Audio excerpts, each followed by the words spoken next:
Level 1, the Gray Boy. You are 22 years old. You are from Leningrad. Not the romantic Leningrad of literature and poetry, the real one. Communal apartments and factory smoke and winters that last so long you forget what warmth felt like. Your father worked at a plant. Your mother cleaned offices at night. They were not important people. They did not know important people. They had nothing to give you, except one thing. They showed you what powerlessness looks like from the inside. You watched your father be spoken to by managers the way a dog is spoken to. You watched your mother make herself invisible so that the people whose floors she cleaned would not have to acknowledge her existence. You watched two intelligent people made small by a system that had no use for their intelligence, only their labor. You were 14 when you decided you would never be spoken to that way. You were 16 when you understood that the only way to guarantee that was to be on the other side of the conversation. You joined the KGB at 22, not because you believe in the ideology, because it is the most direct route from where you are to where you intend to be. You are not angry, you are not idealistic. You are patient and cold and completely clear about what you want. Nobody in that recruitment office has ever seen anyone quite like you. They think they are choosing you. They have no idea. Level 2, the Invisible Man. You are 26, Dresden, East Germany. Your cover is a trade official.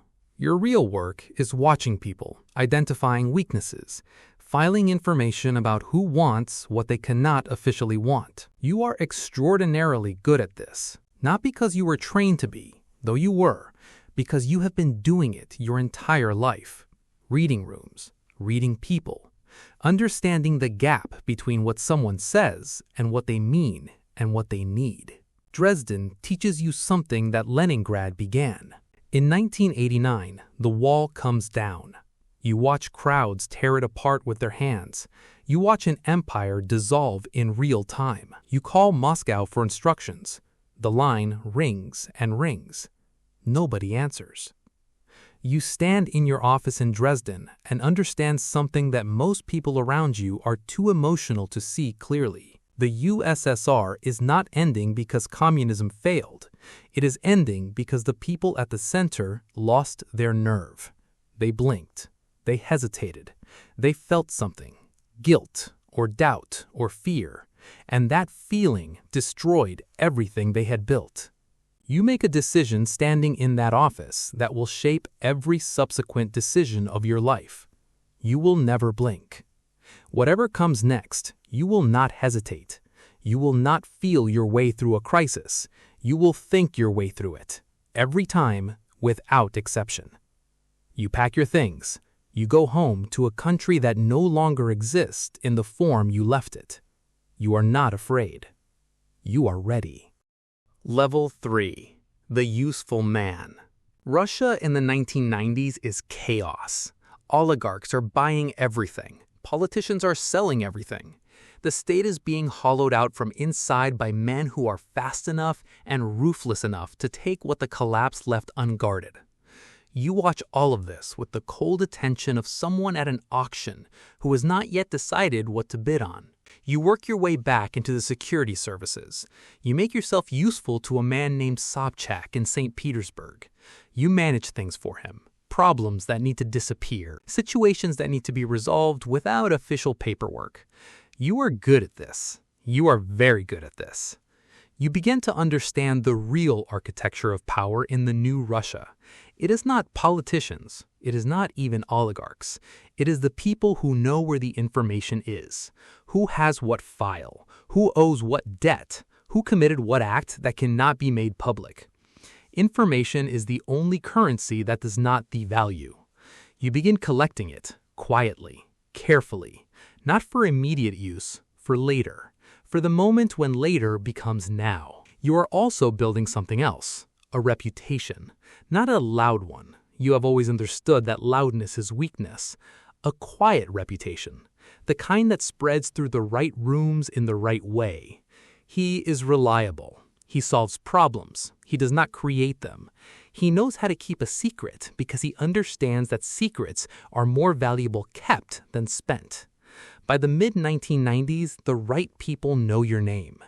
By 1998, the most important person in Russia knows your name. Level 4. The Chosen. You are 46. It is 1999. You have been made Prime Minister. 3 months later, you will be President. You sit in a room alone the night before the announcement. Not celebrating, not nervous, thinking. You think about your father being spoken to like a dog. You think about the KGB recruiter who thought he was choosing you.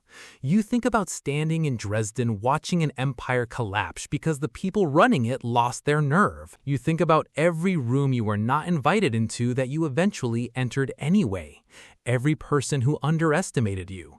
Every moment you stayed still when everything in you wanted to move because you understood that timing is everything and patience is just discipline applied to time. You have waited 24 years for this. You feel nothing dramatic, no triumph, no relief. You feel the cold clarity you have always felt when a calculation completes correctly. You go to sleep at 10 p.m. You sleep without difficulty. Tomorrow you will become the most powerful man in the largest country on earth. It is simply the next thing. Level 5. The Architect. You are 55. You have been in power for 16 years. You have rebuilt the system from the inside. Not loudly, you learn from the Soviet collapse that loudness is fragility. Quietly, structurally, you have rebuilt the vertical of power so that nothing significant in this country happens without passing through a point you control. The oligarchs who thought the 1990s would last forever have learned otherwise. Some left, some stayed and understood the new arrangement. Some made the mistake of thinking their money made them untouchable. They were wrong about that. You have also learned something that no book about power ever tells you. The higher you go, the more alone it gets. Not lonely, you do not experience loneliness, but alone in a specific way, the way that comes from being in a room where nobody will tell you the truth, where every face you see is performing something for you, where you cannot have a conversation without the other person calculating what you want to hear and saying it. You have become something that other people manage rather than speak to. You knew this would happen, you accepted it as a cost, you still accept it. But at 55, in certain moments, not often, but sometimes, you find yourself thinking about the 22-year-old in Leningrad who watched his father be made small, who decided he would never be that. You were not wrong, you are never made small. But there is something else that boy wanted that you have not examined in a very long time. You do not examine it now, you go back to work. Level 6. The Fortress. You are 64. The world outside Russia sees you one way. Inside Russia, you are something more complicated, more present, more structural, more woven into the fabric of daily life than any leader since Stalin. You have survived things that were supposed to destroy you. Economic sanctions, assassination attempts that were never officially confirmed, a global pandemic, a war, protests, defections. Each one absorbed, each one managed, each one used, sometimes immediately, sometimes years later. You have understood something that your predecessors never did. A leader who can be threatened is a leader who can be removed. But a leader who has made himself identical with the state, whose removal would require dismantling the entire architecture of the country, that leader cannot be threatened. He can only be endured. You have made yourself the architecture. There are men around you who have served you for 20 years. You trust none of them completely. This is not paranoia. It is precision. Trust is a vulnerability.